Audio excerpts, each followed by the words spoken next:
ሀገራችን ኢትዮጵያ ከነበረባት ውስብስብ ችግር ውስጥ ሆና በለውጥ አመራሩ ፋና ወጊነት ህዝቡን በማስተባበር በዘመነ ኢህአዴግ መጋቢት 24 2003 ተጀምሮ የቆመን ታላቁን የህዳሴ ግድብ የለውጥ አመራሩ መጋቢት 24 2010 ሀገር የማስተዳደር ኃላፊነት ካገኘ በኋላ ተጀምሮ የቆመን ግድብ አጠናቆ እነሆ ዛሬ ላይ ደስታችን ለመግለጽ ድጋፍ ሰልፍ ላይ እንገኛለን።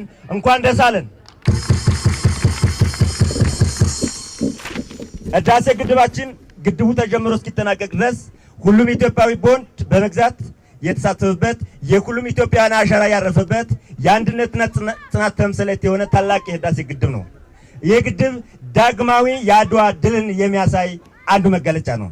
ህዳሴ ግድብ የጥቁር ህዝቦች ተምሳሌት የሆነበት ታላቅ ፕሮጀክት ነው።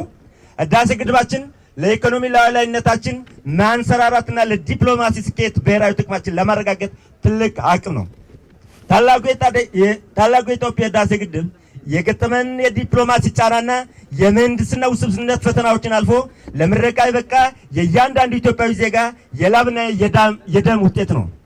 የህዳሴ ግድባችን በራስ አቅም የተገነባና የይቻላል ጉልህ ማሳያ ነው።